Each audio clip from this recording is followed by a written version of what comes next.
ایک مرتبہ کسی شخص کو معلوم ہوا کہ حاتم تائی بہت ہی زیادہ مہمان نواز ہے، تو وہ بھی اس سے ملاقات اور مہمان نوازی حاصل کرنے کے لیے چل پڑا۔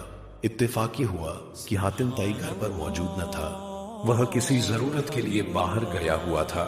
جب وہ شخص وہاں پہنچا تو اسے بتایا گیا کہ حاتم گھر پر نہیں۔ حاتم جب واپس آیا تو اسے بتایا گیا کہ ایک مہمان اس کا انتظار کر رہا ہے۔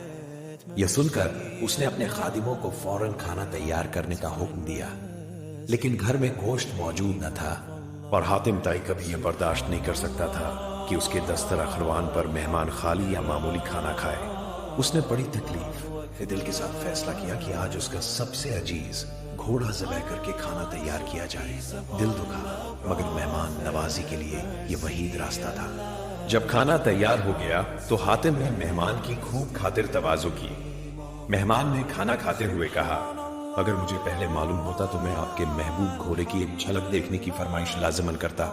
حاتم یہ بات سن کر رنجیدہ ہوا، مگر تحمل کے ساتھ بولا، اگر آپ یہ خواہش پہلے بتا دیتے تو میں ضرور پوری کرتا، لیکن اب یہ ممکن نہیں، کیونکہ میرا پسندیدہ گھوڑا تو آپ کے پیٹ میں پہنچ چکا ہے۔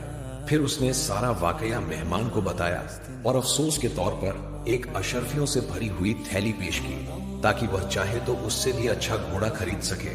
مہمان نے اشرفیاں لینے سے انکار کر دیا، مگر حاتم نے اصرار کیا، یہ لینا آپ کے لیے ضروری ہے، کیونکہ میں آپ کی خواہش پوری نہ کر سکا گا۔ از کم اتنا تو کر سکتا ہوں کہ آپ کو اس نقصان کا نم البدل دوں۔ حاتم دل کا بہت نرم انسان تھا، اسے اس بات کا دکھ رہا تھا کہ وہ اپنے مہمان کی فرمائش پوری نہ کر سکا۔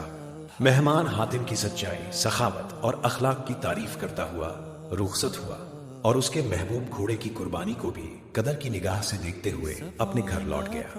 حاتم تائی اپنی سخاوت کی وجہ سے اس قدر مشہور تھا کہ لوگ اس کے دروازے پر اس کی مہمان نوازی کا انتظار کرتے رہتے تھے۔ وہ ہر آزمائش میں کامیاب نکلتا تھا۔